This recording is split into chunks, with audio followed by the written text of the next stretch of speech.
बिस्मिल्लाहिर्रहमानिर्रहीम। अस्सलामुअलैकुम वरहमतुल्लाहि वबरकातुहू। मैं अपने तमाम मुअज़्ज़िज़ अपने हमसफ़र साथियों को, अपने तमाम पीर भाइयों को, अपने तमाम मुरीदीन को, अपने तमाम शागिर्दों को और जो लोग मेरे साथ इस रूहानी सफ़र में शामिल हैं उन तमाम लोगों को, और वो लोग जो सूरह कुरैश के लश्कर के एक हिस्सा हैं और मेरे साथ कदम ब कदम शाना बशाना पहले दिन से चल रहे हैं। मैं उन तमाम लोगों को जो किसी भी सिलसिले से ताल्लुक़ रखते हैं, इल्म की जुस्तजू में, रूहानियत को पाने के लिए, अमलियात के जो लोग मुतलाशी हैं, मैं उन तमाम लोगों को जो आम लोग हैं, जो परेशान हैं किसी न किसी मामलात में, चाहे वो मामला उनके घर का हो, चाहे वो मामला उनके आपस में नाइतफाकियाँ हों, चाहे उनका कोई मामला कारोबारी हो, या वो जादू की लपेट में हों, या वो किसी ऐसे मोज़ी अमरास में मुब्तला हों और उसके हल के लिए, रूहानी इलाज के लिए, कुरान और सुन्नत की रोशनी में कुरान से फैज़ लेने के लिए अपने हल की तलाश में हमारे साथ, हमारे ख़ानवादे से जुड़े हैं, मैं उन तमाम लोगों को अपने ख़ानदान क़ादरिया, सिलसिला सोहरवर्दिया, चिश्तिया, कलंदरिया, अबुल उलाइया, जहांगीरिया, हसनिया, उस्मानिया, तारिकिया, शाज़लिया में अपने YouTube channel doctor Abdul Wajid Shazli मैं एक बार फिर अमलियात के सुल्तान में खुशामदीद कहता हूँ, और ये भी उम्मीद करता हूँ कि आप तमाम लोग खैरियत से होंगे। अल्हम्दुलिल्लाह हमारा ये कामयाबी का सफ़र अपनी मंजिल की तरफ आगे बढ़ रहा है, और जूँ जूँ वक्त गुज़रता जा रहा है, हम एक ऐसे दौर में दाखिल होते जा रहे हैं कि जहाँ पे फितने ज़्यादा, शर ज़्यादा और रहनुमाई करने वाले बहुत कम, और इन फितनों से बचने वाले लोग बहुत कम। वो कहते हैं ना कि जिसे अल्लाह रखे उसे कौन चखे। यकीनन अल्लाह ही जिसे महफूज रखे वो इन फितनों से महफूज रह सकता है। आज हम जिस फितनों की बात करेंगे वो दौरे हाजिर के फितने हैं और दौरे आखिर के फितने हैं। तो आज का जो हमारा टॉपिक और जो हमारा अमल है, और ऐसा अमल जो आज के दौर में इंतहाई ज़रूरी हर आम शख्स के लिए, और ऐसा अमल कि अगर किसी ख़ानदान में कोई एक शख्स ये अमल कर ले तो उसका पूरा ख़ानदान महफूज कर दिया जाता है। अगर किसी घर के एक फ़र्द ने यह अमल कर लिया तो अल्लाह ताला उस शख्स को, उसके माँ बाप, उसके बहन भाई, उसके बीवी बच्चे, उससे मुंसलिक जितने भी लोग हैं, अल्लाह तबारक व तआला उन फितनों से महफूज कर देता है। यानी कि ऐसा अमल जिसकी हमें आज के दौर में अशद ज़रूरत है। हम जादू से डरते हैं, हम आसेब से डरते हैं, हम शयातीन से डरते हैं, हम जिन्नात से डरते हैं, हम नज़र बद से डरते हैं, हम मौत से डरते हैं, हम रिस्क में कमी होने से डरते हैं, कारोबार में नुकसान उठाने से डरते हैं, हमारे बच्चों को कोई तकलीफ ना पहुंचाए हम उससे डरते हैं। लेकिन एक ऐसा फितना जो आपके दरवाजे पे खड़ा हुआ है उससे हम गाफिल हैं। ऐसा फितना जो इन तमाम से ज़्यादा ख़तरनाक है।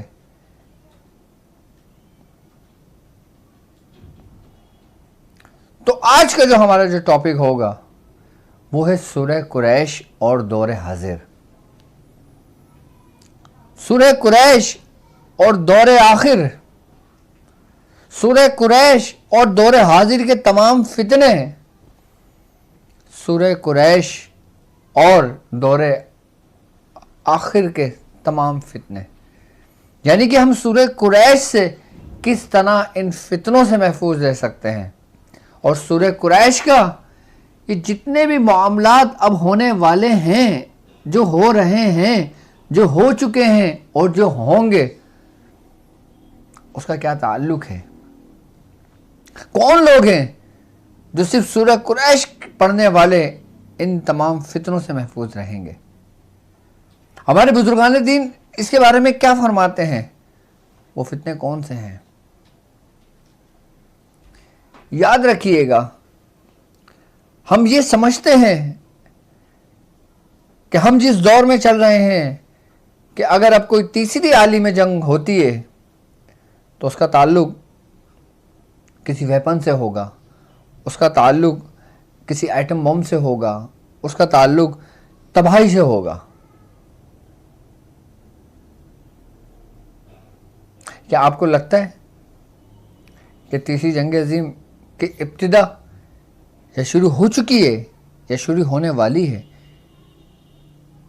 क्या उसका जुज, क्या उसकी बेस ये होंगे, या फिर एक ऐसी वॉर होगी कि जिससे घर में रहने वाला महफूज शख्स भी मुतासिर होगा, कि जंगल और बयाबां में रहने वाला वो शख्स भी उससे मुतासिर होगा। पहले ज़माने में जब जंगें होती थी तो लोग महफूज हो जाया करते थे, कोई पहाड़ों की गारों में चले जाया करते थे, कोई जंगलों में चले जाया करते थे, तो बस जाया करते थे। लेकिन अब ऐसा क्या होने वाला है या क्या हो रहा है कि जिससे आप दुनिया में किसी खो में भी चले जाओ तो भी आप उससे मुतासिर होगे। और सूरह कुरैश हमें ऐसे वक्त में कैसे महफूज रखेगी। अब मैं आपको लेके चलता हूं एक ऐसे दौर की तरफ जो हो रहा है और जो होने वाला है, यानी कि हो रहा है पोशीदा, अब होने वाला है जाहिर, कि कुछ खुफिया ऐसे लोगों की ये साजिशें हैं। मैं खुलकर नहीं कहूंगा, लेकिन मैं बंद लफ्जों में सब कुछ समझा दूंगा आपको कि हमारे साथ क्या होने वाला है और क्या इस दौर में हो रहा है। मैं इसकी इब्तिदा यहां से करता हूं कि एक शोर उठा हुआ है कि मर्द अपनी जीन्स चेंज करके औरत बन रहा है, औरत अपनी जीन्स चेंज कर कर मर्द की तरफ जा रही है। ये तो एक अलग मैटर है, लेकिन एक और काम जो इससे भी बदतर और गलत हो रहा है और जो इसकी तैयारियां चल रही हैं, वो क्या है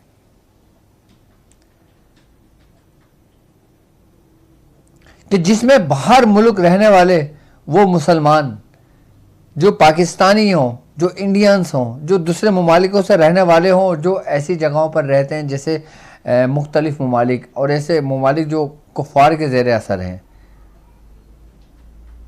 उन जगहों पर रहते हैं, वो लोग आपको बताएंगे कि अंदरूनी तौर पे क्या क्या मामला चल रहे हैं।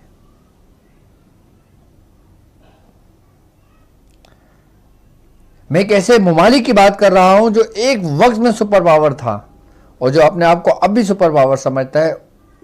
उस ममालिक के अंदर एक ऐसी घिनौनी साजिश हो रही है, वो सिर्फ मुसलमानों के खिलाफ नहीं बल्कि तमाम इंसानों के खिलाफ।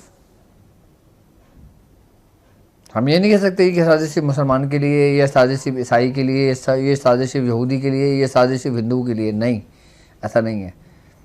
इसमें तमाम लोग शामिल हाल होंगे और इसमें सब पार्टिसिपेट करेंगे,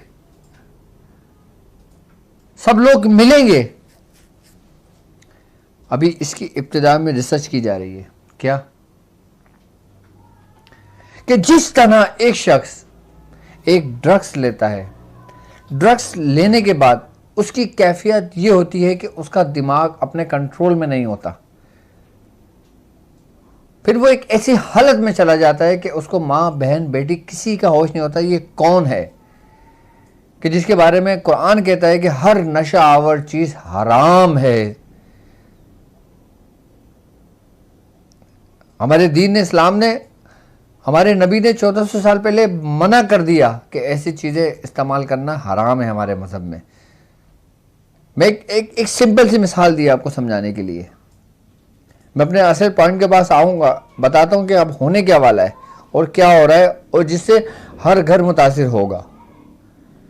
महफूज सिर्फ वही लोग होंगे क्या कि जो अल्लाह के ज़िक्र से गाफिल नहीं होंगे, जो सूरह कुरैश पढ़ने वाले होंगे। सूरह कुरैश का भी सिर्फ मैं ख़ास ताल्लुक़ बताऊँगा, उसकी भी थोड़ी सी मैं तफसीर बयान करूँगा ताकि आपके समझ में आ जाएगी।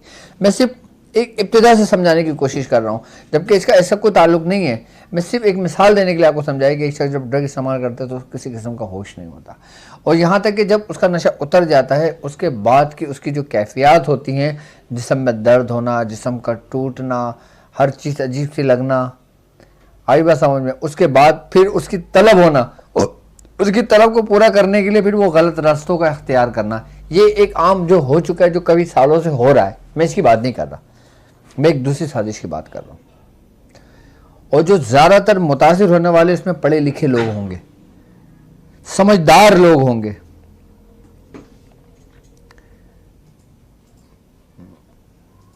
कि एक ऐसा काम हो रहा है कि जिसमें जो न्यू जनरेशन है ना, उनको अय्याशियों की तरफ या ऐसी जगहों पे लगाकर उनका ब्रेन वॉश यूं किया जा रहा है कि तुम किसी न किसी जानवर के हिस्से हो, तुम बल्कि वो जानवर हो। अब जैसे मिसाल के तौर पे मैं आपको समझाने की कोशिश करता हूं कि एक शख्स है, अब उसको ब्रीफ करें आप, उसकी काउंसलिंग करें आप और स्टेप बाय स्टेप डेली करना शुरू कर दें,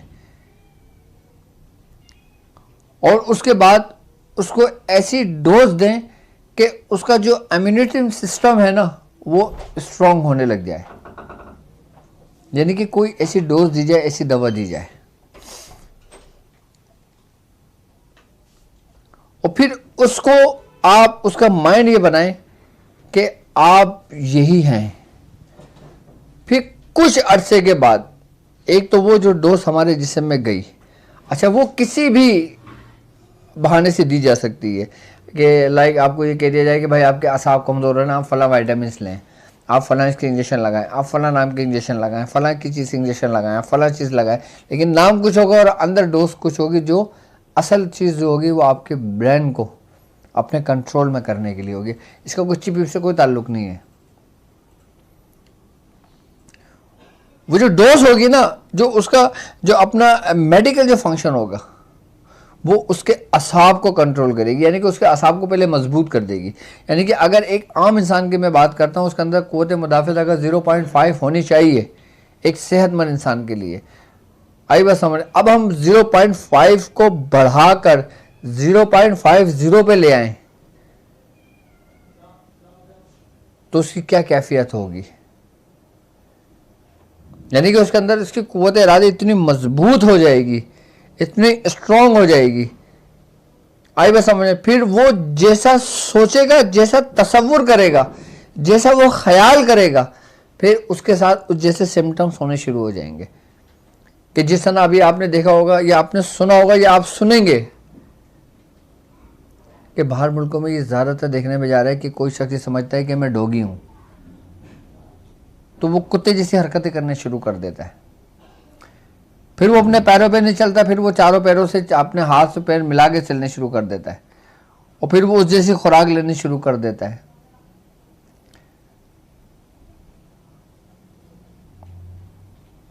और कुछ ऐसे मामला सामने आएंगे आपके, और कुछ सामने आ रहे होंगे बल्कि, कि अगर कोई खातून है, कोई खवातीन है, उसका कोई ब्रेन वॉश किया जा रहा है, कोई लड़की का ब्रेन वॉश किया जा रहा है, तो उसको ये वो किया जा रहा है कि वो अपनी जिस एक मर्द और एक औरत के तो एक अलग बात है, अब वो जानवरों की तरफ उन लोगों को लेके जाया जा रहा है।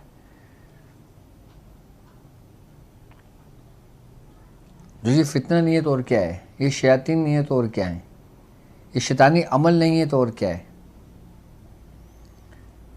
लेकिन ये सब एकदम से कुछ नहीं होगा। अगर मैं आपको एकदम से बोलूं कि भाई आप ये करने शुरू कर दो, आप कभी भी नहीं करोगे आप। लेकिन आहिस्ता आहिस्ता आहिस्ता आहिस्ता आहिस्ता मैं आपको ब्रेन वॉश करने शुरू करूं और आपको ऐसी डोज देना शुरू करूं कि आपका जो दिमाग है ना, आपका जो असाबी जो निज़ाम है, मैं उसको 1% ऐसे बढ़ा के उसको 50% ऐसे बढ़ा दूं, तो फिर क्या होने शुरू होगा? फिर उससे नुकसान, हर एक्शन का रिएक्शन, हर उरूज पे जवाल है। कर सब कुछ मैं खुद रहा हूँगा, आई बस, और उसको मैं हकीकत में बदल दूंगा। किसके जरिए? उस डोज के जरिए जो वो किसी भी सूरत में दी जाए, या किसी भी सूरत में दी जाए, या ड्रग्स की सूरत में दी जाए। फिर मेरे जिस्म की जो ना माहियत चेंज होने लगेगी, मेरे जिस्म में बाल बड़े होने लगेंगे, मेरे जिस्म पे उन आज़ाओं पे बाल आ जाएंगे जहां पे बाल आना नामुमकिन है। और फिर वही हकीकत आहिस्ता आहिस्ता आहिस्ता आहिस्ता मैं पूरा उसी लेवल पर आ जाऊंगा कि मैं किसी किस्म का जानवर हूं। एक फितना ये आगे बढ़ रहा है और ये मस्जिद आपके सामने खुलकर आ जाएगा। अब दूसरा फितना क्या कि जिस तरह हम एक ऐसे वबाई अमराज से निकले हैं, अभी पूरी तरह से निकले नहीं हैं, अभी वहाँ से निकले नहीं है, तो अभी एक और हमारा दरवाज़ा खटखटा रहा है। वो दरवाज़ा जो इससे ज़्यादा ख़तरनाक है। आपको याद होगा कि मेरी एक वीडियो थी कि जिसमें मैंने सूरह कुरैश और दौरे आखिर के बारे में बयान किया था, कि जिसमें मैंने बताया था कबाला क्या है, और उसके अंदर फिर मैंने कुछ फितनों का जिक्र किया था और एक ऐसे वैक्सीन का मैंने जिक्र किया था, एक ऐसी मैंने उसमें इसका जिक्र किया था, एक ऐसे वायरस का मैंने जिक्र किया था। और मैंने बताया था कि वो किस तरह आगे फैलेगा।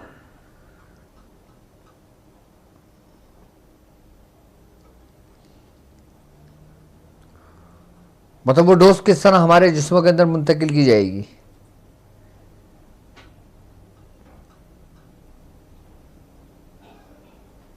कि जिसमें हमारे दिमाग की कैपेसिटी को इतना बढ़ा दिया जाएगा कि वो हमारे आउट ऑफ कंट्रोल हो जाएगा, और जब वो हकीकत जानने लगेगा तो उसको वहां पे स्टॉप कर दिया जाएगा। जैसे एक नशा करने वाला शख्स अपने आप को सुपरमैन समझता है, अगर वो बिल्डिंग पे से गिरेगा मरेगा नहीं, लेकिन उसको होश नहीं होगा, वो कूद जाएगा।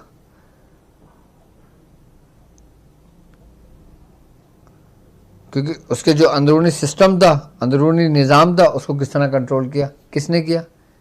जो वो यूज़ करता था।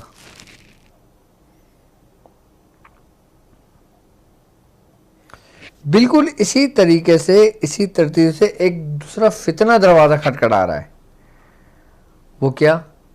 कि वो अपने आप को ये फील करने लगेंगे कि वो इतने ताकतवर तरीन शख्स हैं, और इतने ताकतवर तरीन शख्स होने के साथ साथ फिर वो अपने आप को इंसान से बिल्कुल मुख्तलिफ तस्वुर करने लगेंगे।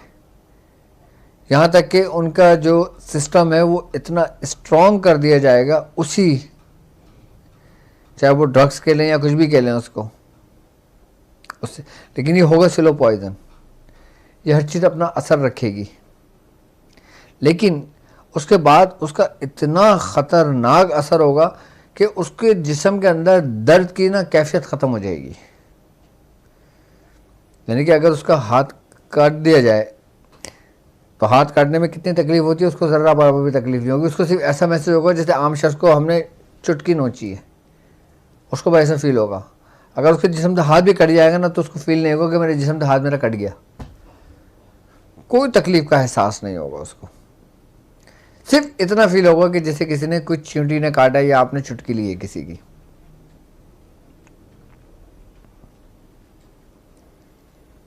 और फिर उसकी मिजाज बदलने शुरू होगा उसको देखकर, और फिर उसका दिमाग वैसे ही न्यूरॉन्स कनेक्शन बनाएगा। फिर वो अपने आप को तसव्वुर करेगा कि वो एक ज़ॉम्बी है, या फिर वो एक मकसद इंसानों से हट कर है वो, फिर वो नुकसान पहुंचाएगा किसको? दूसरे को। और ये सारा काम शैतानी कुव्वतों से हो रहा होगा। कि जो कुछ भी तैयार होगा ये बगैर शैतानी कुव्वत से तैयार हरगिज नहीं हो सकता।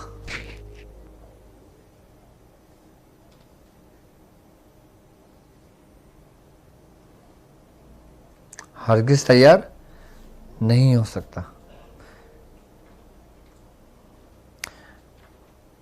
फिर ये आगे आगे आगे आगे बढ़ने शुरू हो जाएगा। फिर बहुत सारे वाक़यात आपके सुनने में आएंगे कि ऐसा हो गया, ऐसा हो गया, ये हो रहा है, वो हो रहा है, इससे महफूज रहें, इससे महफूज रहें। और फिर आप देखेंगे कि आप जिस एरिया में रहते हैं, जिस मुल्क में रहते हैं, जिस सिटी में रहते हैं, उसका पूरा क्लाइमेट चेंज कर दिया जाएगा। यानी कि आपकी डोरी किसी के हाथ में है जिसने दुनिया के अंदर खुदाई दावा करेगा। मैं दज्जाल की बात नहीं कर रहा हूँ, अभी दज्जाल तो बहुत दूर की बात है, अभी दज्जाल में वक्त है। मैं उन खुफिया तंजीमों की बात कर रहा हूँ कि जो खुदाई का दावा कर रही हैं आज के दौर में और उसको ललकार रही हैं, लेकिन वो ढील दिए हुए, मोहलत दी है उसने कुछ वक्त मुद्दत के लिए।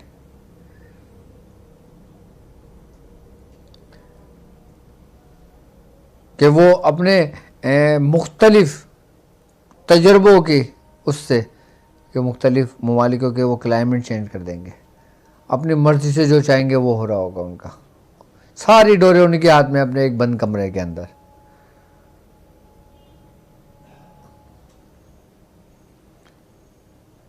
लेकिन अब इससे महफूज रहने वाले कौन लोग होंगे जो इससे फितनों से महफूज रहें। अब मिसाल के तौर पे अगर किसी को कोई ड्रग्स दी जाती है या किसी को कुछ भी दी जाती है, किसी दवा की सूरत में, किसी की सूरत में दवा दी जाती है, तो वो क्या करेगा? अगर कोई शख्स किसी को बुखार चढ़ता है, अब कुछ अरसा गुजर जाने दें, फिर ये दवाएं भी ऐसी बंद हो जाएंगी कि आप अपने मेडिकल स्टोर से भी बुखार की दवा, खांसी की दवा नहीं ले सकेंगे।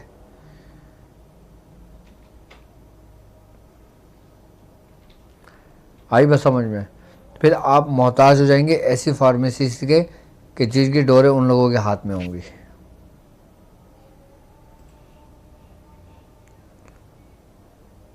फिर वो जब चाहेंगे आपके जिस्म के अंदर जो बीमारी को एक्टिव करना चाहे वो उसको एक्टिव करेंगे और फिर उसकी मेडिसिन आपको देके फिर उसका एक्शन का रिएक्शन करेंगे।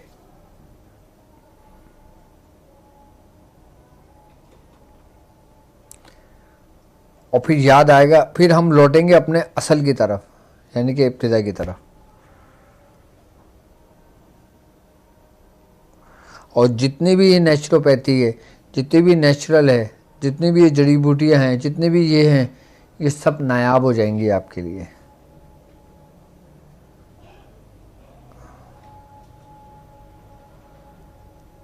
फिर ये चीज़ें नायाब हो जाएंगी आपके लिए। तो ये ढूंढने से गाय बा गाय मिलेगी आपको कि वो चीज़ें जो आपकी सेहत की ज़ामिन हैं, जो कुदरती हैं, फिर ये इस हद तक अपने उरूज पे चले जाएंगी कि हर आम बंदे की पहुंच से दूर हो जाएंगी। फिर आप क्या करेंगे?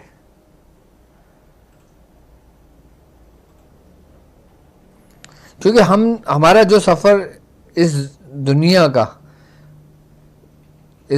जो सफ़र है वो एक ऐसी ट्रैक पर आ चुका है कि बस अब हम उस ट्रैक की जानिब जाके उसकी तरफ बढ़ रहे हैं आगे। अच्छा, हम जाहिर सी बात है अगर हम इस दुनिया में हैं तो हम सिस्टम के बगैर नहीं चल सकते। हमें चलना सिस्टम ही के साथ है। अगर हमें गाड़ी चलाना है तो पेट्रोल डालना है, सिस्टम है, उसके बगैर गाड़ी नहीं चलेगी।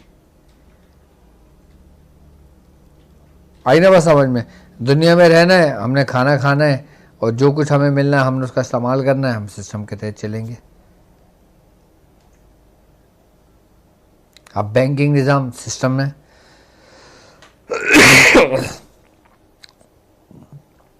आई बात समझ में? अब हम बैंक से हटकर कोई काम नहीं कर सकते। अब बताएं मुझे क्या कर सकते हो बैंक से हटकर? क्यों? क्योंकि एक सिस्टम है दुनिया का, उसके साथ चलोगे आप, उससे हटकर नहीं चल सकते। अगर आपने बाहर से कोई चीज़ मंगवाना है तो आपकी एलसी नहीं खुलेगी। जब आपको कोई बैंक अकाउंट नहीं होगा, जब आपकी बैंक सीरीज नहीं होगी, बैंक सिस्टम नहीं होगा, मजबूरी हालत में आपने फिर उसको ज्वाइन करना होगा। सबके बैंक अकाउंट मौजूद हैं, चाहे वो एक मुफ्ती हो, मौलवी हो, आलिम हो, एक सादा इंसान हो, एक आम बंदा हो, बस सबकी कैटेगरियाँ बनी हुई हैं। मतलब एक सिस्टम के तहत चल रहे हैं। जब हम इस दुनिया में रहेंगे तो सिस्टम के साथ रहेंगे, लेकिन हम उस सिस्टम में रहकर हम खुद की हिफाजत कैसे कर सकते हैं, ये कमाल की बात है। हम किस तरह उस मुज़र असरात से अपने आप को महफूज कर सकते हैं जो शायद हमारे खुराक की सूरत में हमारे जिस्म के अंदर मुंतकिल की जाए। भाईजान, एक वक्त ऐसा भी आएगा कि आप अपनी मर्जी से अपने ज़मीन पर गेहूं भी नहीं उगा सकोगे, वो भी आपको बीज, वो जो डोरे जिनके हाथ में आपकी होंगी ना, ये वो बीज भी आपको देंगे कि आपने सिर्फ ये बीज से ही इस ज़मीन पे आपने ये उगाना है, इसके अलावा आप नहीं उगा सकते। अगर इसके अलावा आपको जो उगा दिया, छुट्टी आपकी, आपका पता भी नहीं लगेगा आप कहाँ गए।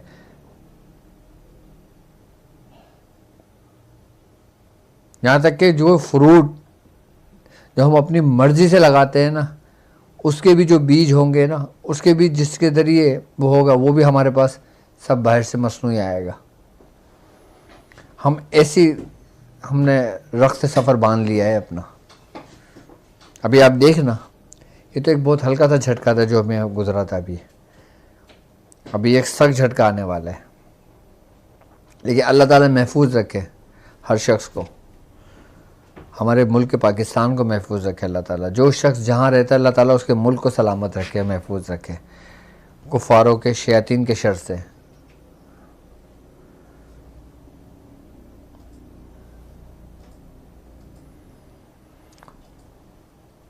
तो अभी हम उस तरफ बढ़ने शुरू हो गए कि ना हम अपनी मर्जी से अनाज उगा पाएंगे, ना हम अपनी मर्जी से जानवरों का दूध निकाल पाएंगे। अब जानवर क्या है, अब आप बाज़ार से ख़रीद रहे हैं, जानवर का दूध निकाले पीने, ये आपकी मर्जी, आपकी मिल्कियत है। लेकिन आने वाले वक्तों में क्या होगा आपको पता है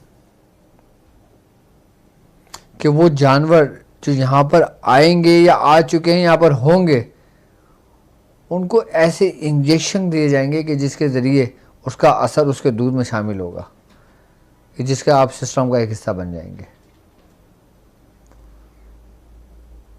ना अनाज उगा पाएंगे, ना सब्जियां उगा पाएंगे, ना आप किसी किस्म की कुछ फ्रूट या फिर किसी भी जो ज़मीन से उगाई जाती हैं अपनी मर्ज़ी से, अपने उससे नहीं उगाए जाएंगे। कि जिस तरह जब दुनिया बनी थी, कहते हैं ना गंदुम का जो दाना था, हमारे बुजुर्ग फरमाते हैं कि उस वक्त गंदुम का दाना एक अंडे के बराबर था। कि जिस तरह एक देसी अंडा होता है ना, और ये बिल्कुल सफ़ेद था गंदुम, और उसका एक दाना अंडे के बराबर था। अब गंदुम होते होते होते जब हमने सफ़र किया वहाँ से लेके, और अब इस दुनिया में कितने हज़ारों साल अगर आ गए हम यहाँ तक, तो गंदुम कितने साइज़ पर पहुँच गई है। जबकि असल देखा जाए तो गंदुम क्या थी, गंदुम का साइज़ क्या था, गंदुम का कलर क्या था। वक्त के साथ साथ साथ साथ साथ साथ बदलने लगा सब कुछ। ये सब नापैद होती चली जाएगी, फिर मसनूई है सब कुछ। हम ऐसी तरफ जा रहे हैं। अब कोई भी शख्स, कोई ये नहीं कह सकता कि मैं बचा हुआ हूँ उससे, या मैं बच जाऊँगा, या मैं सूरह कुरैश पढ़ता हूँ मैं बच जाऊँगा, या मैं सूरह इखलास पढ़ता हूँ मैं बच जाऊँगा, या मैं अहले ईमान हूँ मैं बच जाऊँगा। मुतासिर सब ने होना है, लेकिन सिवा उतना जितना रब ने चाहा।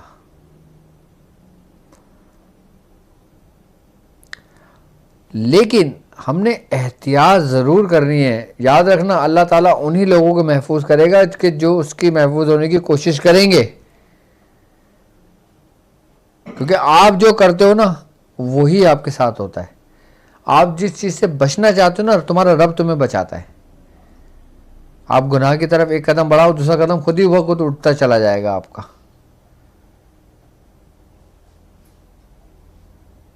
इसकी मिसाल ऐसे जैसे आप पहाड़ पे चढ़ते हो तो कितना मुश्किल लगता है चढ़ना, यानी कि आप अपने आप को अगर गुनाहों से बचाते हो, अगर आप अपने आप को फितनों से बचाते हो तो इतना ही मुश्किल है जितना पहाड़ पे चढ़ रहे हो आप।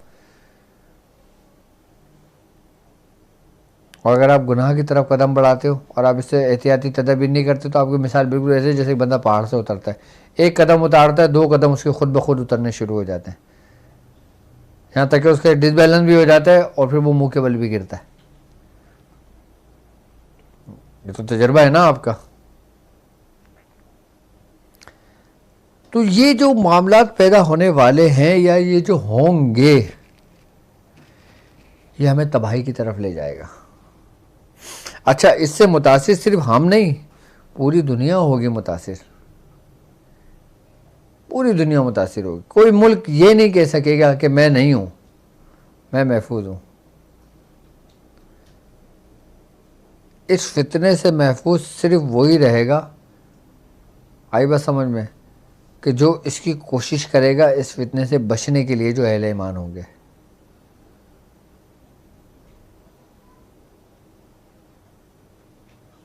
यहाँ तक कि जिस तरह इंसान अगर बीमार पड़ता है, जब कोई दवा खाई जाती है तो उसका दिमाग उसके जिस्म में रहता है, उसका असर तो रहेगा लेकिन वो ज़ाइल हो जाएगा।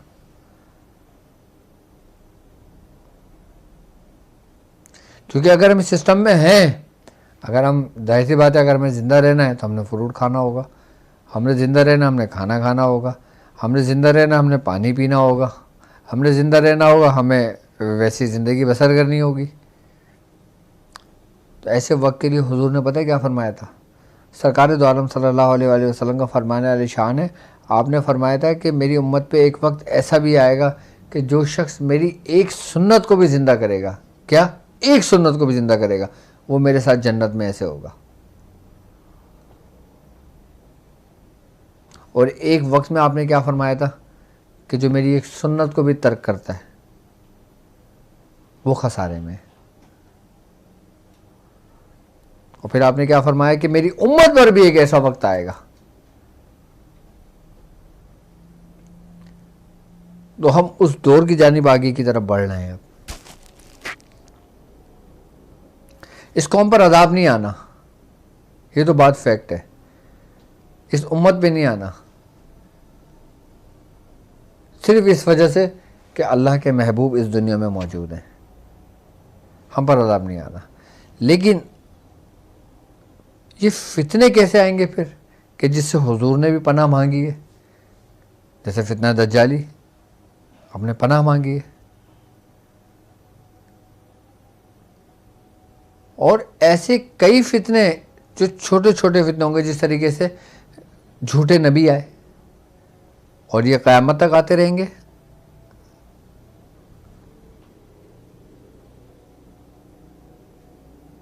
आप देखें ना कि आज हम तरक्की के किस दहाने पे खड़े हुए हैं, जिसको हम तरक्की कहते हैं, कि बग़ैर मियाँ और बीवी के मिलाप के औलाद पैदा हो रही है।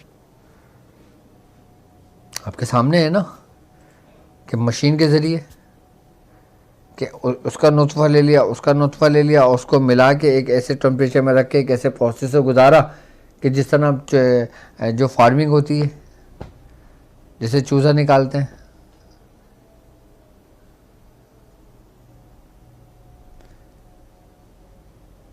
इस तरीके से इंसान की अफजाइश, इंसान की वो कर रहे हैं एक्सपेरिमेंट, और कामयाब हुए हैं वो लोग। और जो डॉक्टर कामयाब हुए वही मुस्लिम है, कि जिसने ये पेश किया है ये नज़रिया कि इस तरह मुमकिन है और इस तरह हो सकता है, इस तरह ये है, इस तरह ये है, इस तरह उन्होंने किया है पहले, उसके बाद उन्होंने अनाउंसमेंट की है, तो वो डॉक्टर कौन है? वो भी मुस्लिम है। तो हम किस तरफ जा रहे हैं?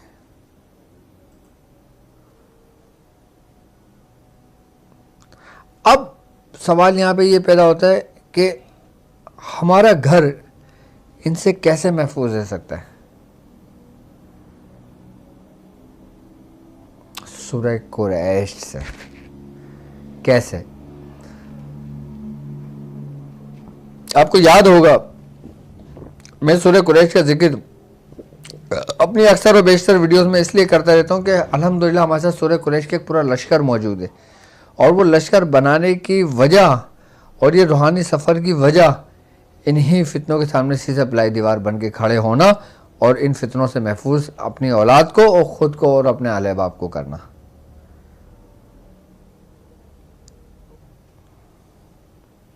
हमारे बुजुर्ग कोई भी काम अपनी मर्जी से नहीं करते, कोई भी काम अपनी मर्जी से नहीं करते। सूरह कुरैश का इसका ये बड़ा गहरा ताल्लुक ये है कि आप ये देखें कि अल्लाह तबारक व तआला सूरह कुरैश में फरमाता है कि लिईलाफ़ि कुरैश ईलाफ़िहिम रहलतश्शिताई वस्सैफ, और हमने उन्हें मेल दिया यानी कि मोहब्बत दी और उन्हें महफूज कर दिया सर्दी और गर्मी से।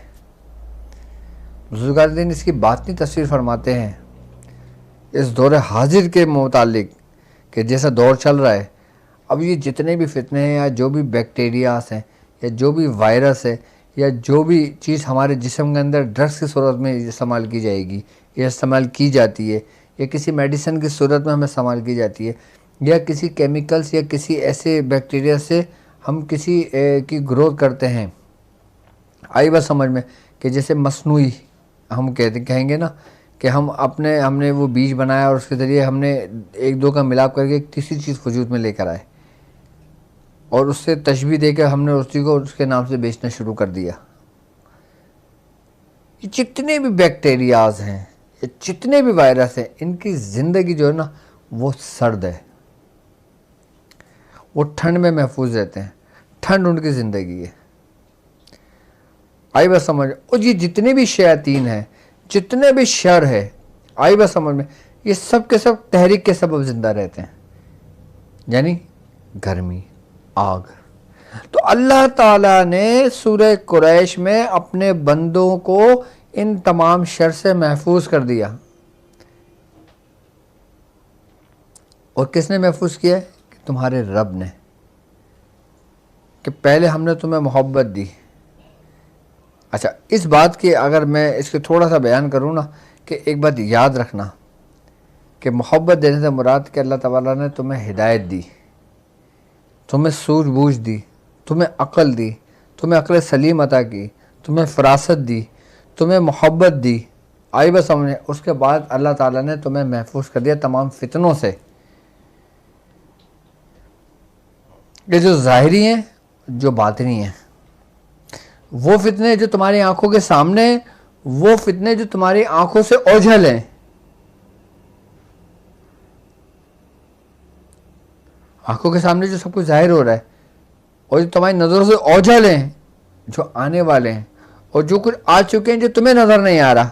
अगर तुम अपनी दूर अंदेशी से देखते हो तो तुम उस तक पहुंचोगे कि क्या हो रहा है तुम्हारी औलादों के साथ। आप यकीन जाने, जो लोग पाकिस्तान से बाहर में रह रहे हैं, जो ओवरसीज़ पाकिस्तानी हैं, कि जिनकी ज़िंदगी 40-40 साल, 30-30 साल, 50-50 साल गुजर गई हैं, और जो गुजार रहे हैं, और जो अपने अच्छे फ्यूचर के लिए वहाँ गए हैं, सिर्फ अपनी औलादों के लिए,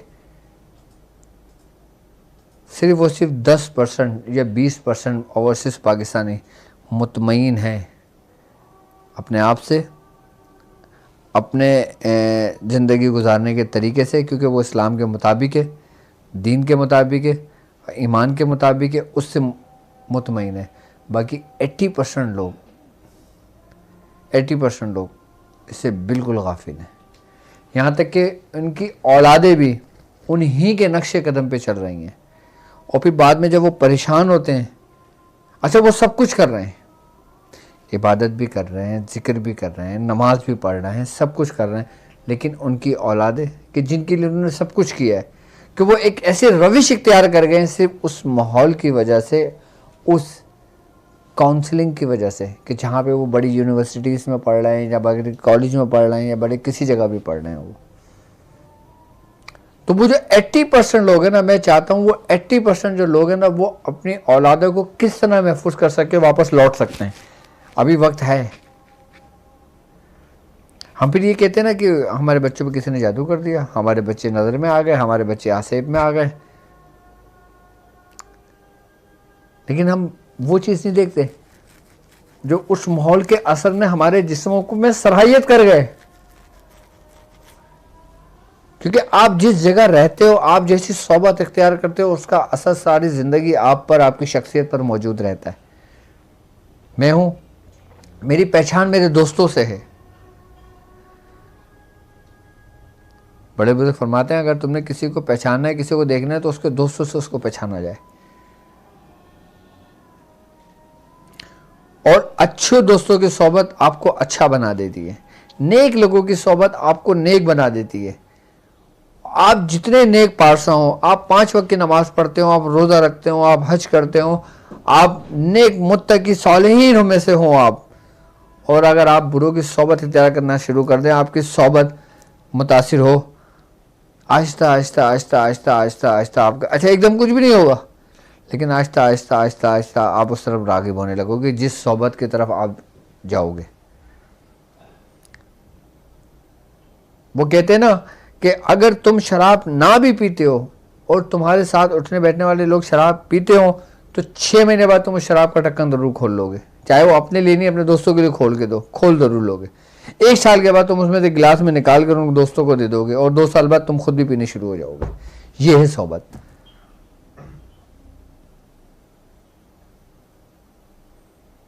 सोबत का असर इतना गहरा है। यानी कि सोबत का असर बुजुर्गान दिन यहाँ तक फरमाते हैं कि तुम अगर 1000 साल की इबादत करो और किसी वली कामिल की आप एक लम्हे की सोहबत ले लो, तो वो बराबर है। इतना गहरा असर है सोबत का। मैं तमाम उन ओवरसीज़ पाकिस्तानियों से माजरत करता हूँ कि मैं हकीकत का आईना उनको दिखा रहा हूँ।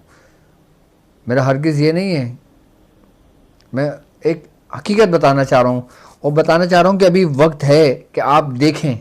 आप मुझे ना देखें, मेरी वीडियोस को ना देखें, बल्कि जो कुछ मैंने कहा है ना, उसको सुनकर आप अपना तज्जिया करें। फैसला आप खुद कीजिएगा कि जो कुछ मैंने बताया, क्या ऐसा आपके इर्द गिर्द के माहौल में हो रहा है, या ऐसा हो चुका है, या ऐसा होने वाला है। आप मुझे खुद बताइएगा। तो सूरह कुरैश पढ़ने वाला शख्स महफूज हो जाता है हर उस फितने से कि जिसका ताल्लुक हरारत से हो, शर से हो।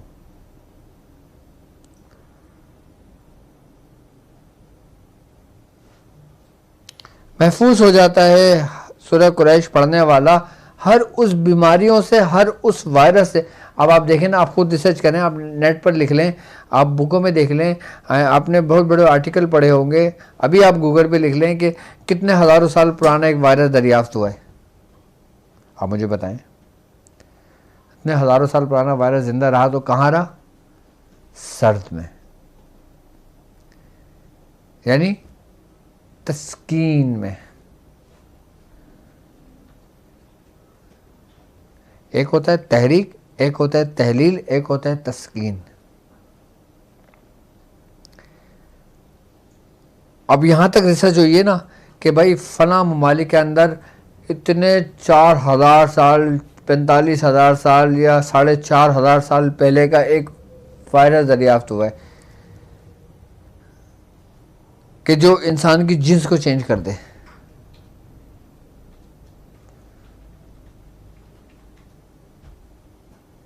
तो अगर वो वायरस दरियाफ्त हुआ है तो उसका क्या होगा?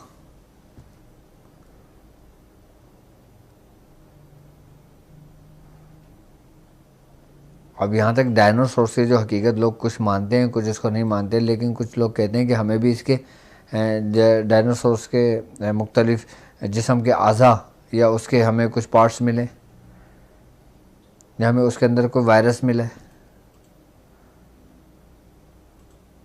हम इतना आगे जा चुके हैं ना, इतना आगे जा चुके हैं ना कि हमारी ये सोच होगी कि अब क्या होने वाला है। लेकिन जो लोग सूरह कुरैश पढ़ते हैं, जो लोग सूरह कुरैश पाबंदी के साथ पढ़ते हैं, सूरह कुरैश का जिन्होंने अमल किया हुआ है, उसकी बरकत ये होगी कि सूरह कुरैश उस घर को, उस एरिया को अपने दायरा हिसार में ले लेगी। क्योंकि अल्लाह ताला महफूज कर दिया, अल्लाह ताला ने।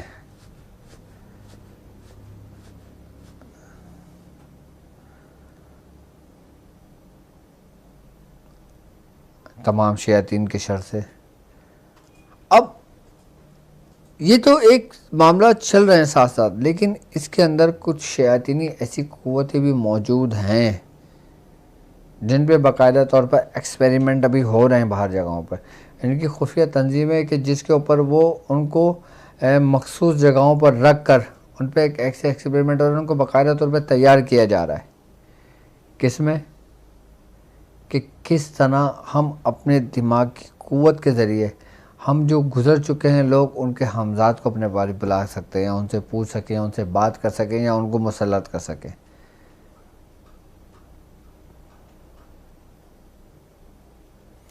इसके ऊपर भी मैं पूरी वीडियो बना चुका हूँ, मेरे चैनल पे मौजूद होंगी।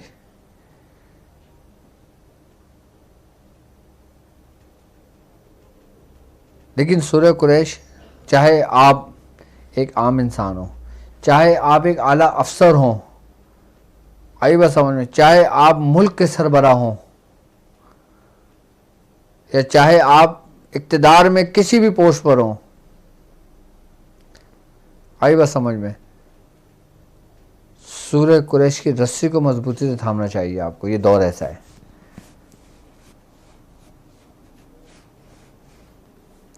अब लोग कहें कि भाई मैं तो फ़लाँ सूरत पढ़ता हूँ, मैं तो फ़लाँ आयत पढ़ता हूँ, मैं तो सूरह इखलास पढ़ता हूँ। ठीक है, वो अल्लाह का कलाम है, आई बस समझ में। लेकिन एक बात याद रखना कि कुरान अल्लाह पाक की किताब है, उसका कलाम है। अब उसको समझना, बुज़ुर्गों ने उसकी मिसाल बिल्कुल ऐसी दी है कि जैसे हर बीमारी की अलग अलग दवा होती है। अब किसी भी बीमार शख्स को आप एक ही दवा नहीं दे सकते, किसी भी बीमार शख्स को आप एक ही दवा नहीं दे सकते। यानी कि किसी को बुखार चढ़ा है ना, तो ऐसा नहीं है कि उस बुखार वाले मरीज़ को आप कैंसर की भी दवा दे रहे हो, जिगर की भी दे रहे हो, गुर्दे की भी दे रहे हो, दिमाग की भी दे रहे हो, नींद की भी दे रहे हो, ब्लड प्रेशर की भी दे रहे हो, शुगर की भी दे रहे हो। अगर उसको बुखार है ना, तो आप उसको बुखार ही की दवा दोगे। अब बुखार ही की दवा देने के लिए आपको पता होना चाहिए कि बुखार की दवा क्या है।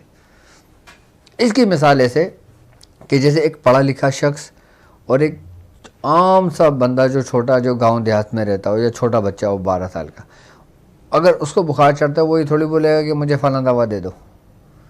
उसको पता ही नहीं है दवा के बारे में, जबकि उसको पता है कि दवा से मैं ठीक हो जाऊंगा। अब किस दवा से ठीक होऊंगा और बच्चे को नहीं पता। अब जैसे 3 साल का, तो 4 साल का एक बच्चा है, अब उसको खांसी होती है, अपनी मम्मा को बोलता है मम्मा मुझे दवा दे दो, मुझे खांसी हो रही है, मुझे दवा दे दो, खांसी हो रही है। उसको ये पता है कि दवा से मैं ठीक हो जाऊंगा, लेकिन अब उसको ये नहीं पता मैं किस दवा से जल्दी ठीक हो जाऊंगा। अब माँ को पता है, माँ ने उठाया खांसी का शरबत, बहुत सारे शरबत रखे हैं। अब बच्चे को क्या मालूम कौन सा शरबत, माँ ने शरबत उठाया, बच्चे को पिला दिया, बच्चे वहाँ ठीक हो गई। बिल्कुल इसी तरीके से कुरान शिफा है, पूरा कुरान शिफा है। लेकिन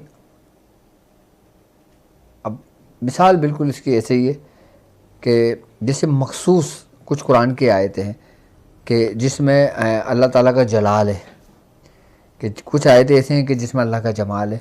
कुछ आयतें ऐसी हैं कुरान पाक की कि जिसमें बशारतें दी गई हैं।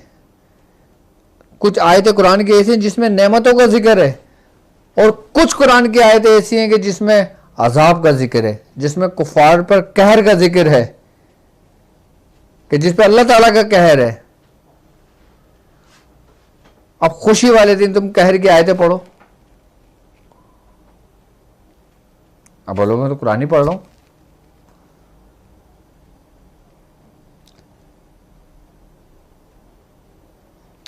तो पूरा कुरान शिफा है, लेकिन इसमें बुजुर्गान दीन ने बताया है कि कौन सी सूरत किस मर्ज में जल्दी और ज़्यादा फ़ायदा करेगी। तो बुजुर्गान दीन फरमाते हैं, हमारे बुजुर्ग फरमाते हैं कि सूरह कुरैश दौरे हाजिर और दौरे गायब और दौरे आखिर। दौरे गायब से मुराद वो दौर जो हमारी नज़रों से बिल्कुल ओझल है, जो हमारी नज़रों से बिल्कुल ओझल है। जैसे इंसान हमें दिखते हैं और मखलूक़ात वो हमें नहीं दिखती, वो गायब है। अब खैर उसमें भी मौजूद है, शर उसमें भी मौजूद है।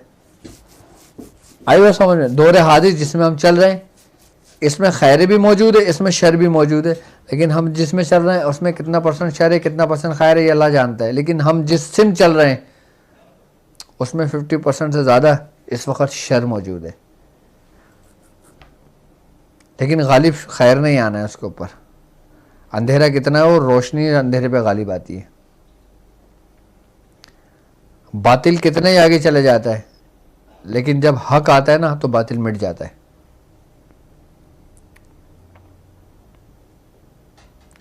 अभी तो अल्लाह के महबूब का भी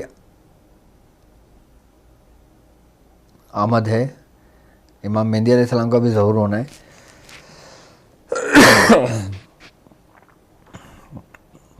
हज़रत ईसा अलैहिस्सलाम का भी ज़हूर होना है।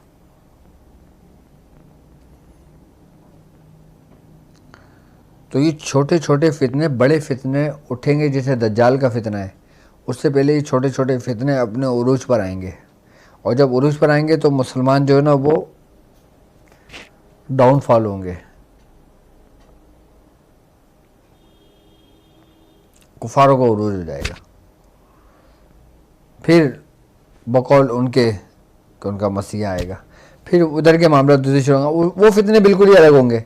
इन फितनों का उन फितने से कोई ताल्लुक नहीं होगा। हो सकता है जब ये फितने ख़त्म हो तो फिर बड़ा फितना दूसरा उठे कोई, जो इस फितने को लोग भुला दें। तो कम अपने बच्चों को दम करके पानी सूरह कुरैश का पिलाया करें, अपने घर में ज़रूर छिड़का करें। चाहे रोज़ाना कर लें, चाहे हफ्ते में एक दिन कर लें, चाहे 15 दिन में एक दिन कर लें, चाहे महीने में एक दिन कर लें, उसको कर लें। 70 बार पढ़ सकते हैं, उसके बाद 313 बार कर लें, 313 बार कर सकते हैं, 1100 बार कर लें। लेकिन सूरह कुरैश करें तवज्जो के साथ, पाबंदी के साथ। मतलब सूरह कुरैश को आप ऐसा मामूल बना लें अपना, जैसे आप खाने का मामूल बनाते हो। आपको पता है ना, आपने नाम रखा हुआ है ब्रेकफास्ट, लंच, डिनर। अब कुछ भी हो, आपने रात को अगर सोना है तो आपने सुबह उठ के रात ही को सोचना कि मुझे लंच करना होगा सुबह उठते ही। इसी तरीके से अपना मामूल बना लें कि सुबह में आप जो भी सूरत पढ़ते हैं वो पढ़ें, दोपहर में जो सूरत पढ़ते हैं वो पढ़ें, रात में जो सूरत पढ़ते हैं वो पढ़ें। लेकिन सूरह कुरैश का कोई भी एक मामूल बना लें अपना, किसी भी वक्त बना लें, पढ़ें ज़रूर सूरह कुरैश। और जो लोग सूरह कुरैश इस तरतीब से पढ़ते हैं जो मैंने बताई है, 70 मरतबा 40 दिन, 313 मरतबा 40 दिन, फिर 1111 मरतबा 40 दिन, फिर 1900 मरतबा 40 दिन, वो इस लश्कर में शामिल हो जाते हैं। यानी कि 70 बार 40 दिन जब पढ़ने शुरू करता है ना तो इंसान सूरह कुरैश के लश्कर में शामिल हो जाता है। उसका फ़ायदा उसको ये होता है कि उस लश्कर में जितने लोग सूरह कुरैश पढ़ने वाले होते हैं, उसकी क़ुव्वत, उसकी पावर, उसकी रूहानियत भी उसके हिस्से में आती है, जो शख्स इब्तिदा में दाखिल होता है।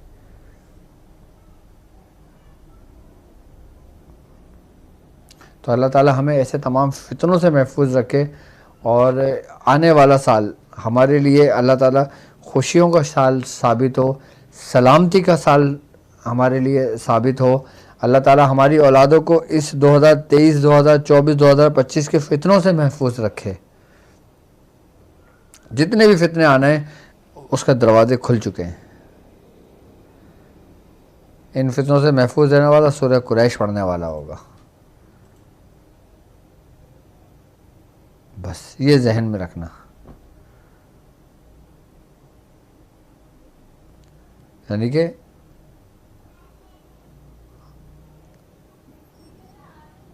अल्लाह ताला हमें महफूज रखे और अल्लाह ताला हमें और वो हमारे आलम इस्लाम में रहने वाले वो मुसलमान हमारे बहन भाई जो दुनिया में कहीं पर भी मौजूद हैं, अल्लाह ताला उनकी हिफाजत फरमाए, अल्लाह ताला उनकी औलादों की हिफाजत फरमाए, अल्लाह ताला उनकी औलादों की खुशियाँ उनको देखना नसीब फरमाए, अल्लाह ताला उनकी औलादों को अपने माँ बाप का नेक और फरमा बरदार बनाए, अल्लाह ताला उनकी औलादों को उनकी आँखों की ठंडक बनाए। तमाम आलम इस्लाम में जहाँ जहाँ मुसलमान मौजूद हैं, अल्लाह उन सब की हिफाजत फरमाए और उन तमाम फितनों से महफूज फरमाए।